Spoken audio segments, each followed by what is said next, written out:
India की population 138 crore है यानी 1.38 बिलियन।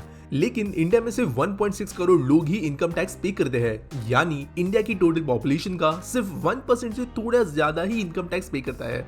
कई बार मीडिया में, कई सारे दूसरे रिपोर्ट्स में ये कई बार सुनने के लिए मिलता है कि इंडिया के अंदर इतने कम लोग टैक्स पे करते हैं, इसकी वजह से इंडिया आगे प्रोग्रेस नहीं कर पाता। लेकिन अगर आपको ऐसा लगता है कि इसके पीछे मेजर रीजन ये है कि लोग अपना इनकम छुपाते हैं, ईमानदारी से टैक्स पे नहीं करते, तो ये एक बहुत बड़ा मिथ है। क्योंकि इंडिया में ज्यादातर लोगों का टैक्स ना करने के पीछे का जो मेजर रीजन है वो काफी अलग है, जिसके ऊपर कई बार ध्यान नहीं दिया जाता। वो क्या है उसी के बारे में आज हम जानेंगे।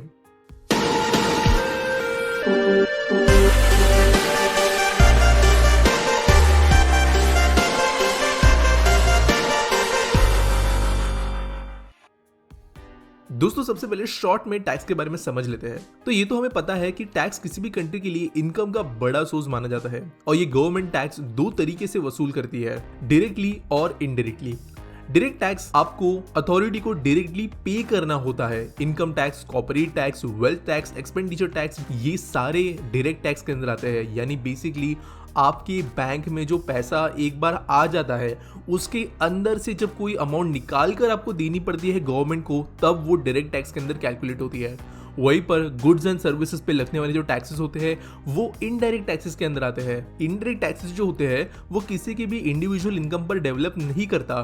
कोई अगर करोड़पति भी माचिस का डिब्बा खरीदता है या फिर कोई गरीब इंसान भी माचिस का डिब्बा खरीदता है, उस समय पर भी उस पर टैक्स लगता है। मे बी वो डायरेक्ट कॉस्ट में हमें नजर नहीं आता, लेकिन दोनों जो है एक सेम अमाउंट का टैक्स गवर्नमेंट को उस टाइम पे करती है, जो सभी के लिए सेम होता है। तो ये बात हुई टैक्सेस की, जिसमें हमें ये समझ में आ गया कि गुड्स एंड सर्विसेज के थ्रू हम इनडायरेक्टली काफी ज्यादा टैक्स पे कर रहे हैं। बट जब बात आती है इनकम टैक्स की, तो इंडिया में इसकी भागीदारी बहुत कम है। इंडिया की पॉपुलेशन जैसे हमने बात की है 138 करोड़ और सिर्फ 1.5 करोड़ लोग जो है टैक्स पे कर रहे हैं। और ऐसा होता है इंडिया के इनकम टैक्स स्ट्रक्चर के वजह से, जो बहुत ही कम लोगों को इनकम टैक्स पे करने के लिए अलाउ करता है। इंडिया में आज के डेट में ₹5 लाख से ज्यादा की अगर आपकी इनकम है ईयरली बेसिस पर, तो ही आपको टैक्स लगता है। 5 लाख के नीचे की इनकम पर कोई भी टैक्स लगाया नहीं जाता। अब ये हम जानते हैं कि हमारा इंडिया आज की डेट में इतना ज्यादा रिच नहीं है पर कैपिटा बेसिस पे। 2020 के एक सर्वे के अकॉर्डिंग इंडिया की पर कैपिटा इनकम सिर्फ 1.4 लाख रुपीस थी। यानी कि एवरेज इंडियन इनकम एक घर के अंदर 1.4 लाख रुपीस तक ही आती है। और क्योंकि ये अमाउंट 5 लाख से कई गुना ज्यादा नीचे है, तो यहाँ पर इनकम टैक्स पे करने की जरूरत नहीं पड़ती।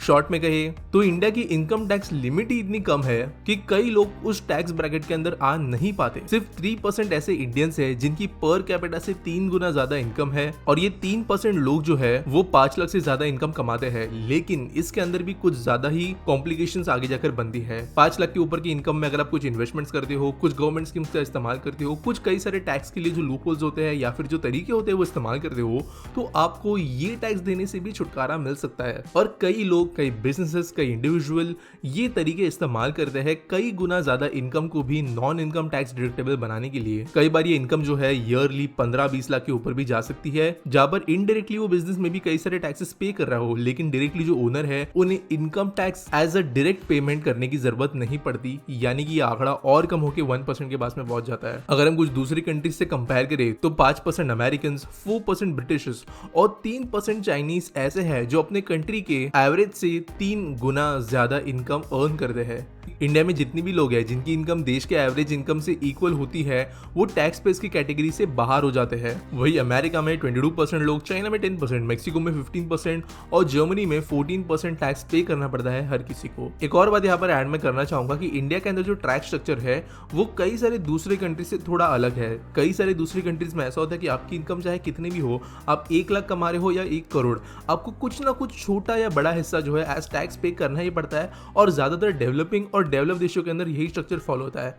लेकिन इंडिया इकलौता एक ऐसा बड़ा देश है जहां पर एक काफी ज्यादा हेल्दी मार्जिन रखा गया है इनकम टैक्स के शुरू होने के पहले। जिसके वजह से भी कई सारे लोग एलिमिनेट हो जाते हैं। लेकिन इसका मतलब बिल्कुल नहीं है कि सिर्फ 1.5% के आसपास के लोग जो है वो पूरे के पूरे देश के टैक्स बर्डन को हैंडल कर रहे हैं। इनडायरेक्टली फिर वो जीएसटी हो, वैट हो, सेल्स टैक्स हो, कई जगहों पर जो भी जितनी भी स्पेंडिंग करता है, नॉर्मल से नॉर्मल चीज से लेके बड़े से बड़े इन्वेस्टमेंट तक, हर जगह पर टैक्स कटता है और गवर्नमेंट को वो मेजर सोर्स बनता है। आपने हर साल हर महीने जीएसटी की अनाउंसमेंट सुनी होगी हर स्टेट के द्वारा कितने कलेक्शन वो करते हैं।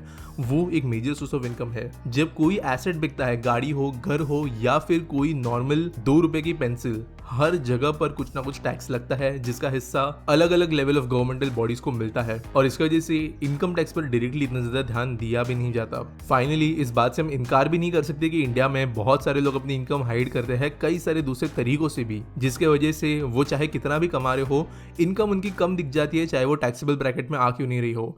यहाँ पर कैश में पैसों को जमा करना, गोल्ड, बेनामी real estate, Swiss bank accounts, दूसरे देशों के अंदर शेल कंपनीज को एस्टैब्लिश करके उन्हें पैसे ट्रांसफर करना, मनी लॉन्ड्रिंग, इन जैसे तरीकों से हजारों या लाखों करोड़ रुपए भी इंडिया के अंदर दिखाए नहीं जाते, जो कि ऑब्वियसली एक बड़ी समस्या है। और आरबीआई के साथ साथ कई सारे जो दूसरे हमारे टैक्स डिपार्टमेंट्स हैं वो ट्राई करते रहते हैं कि किसी तरीके से इन चीजों को गवर्नमेंट के सामने लाया जा सके।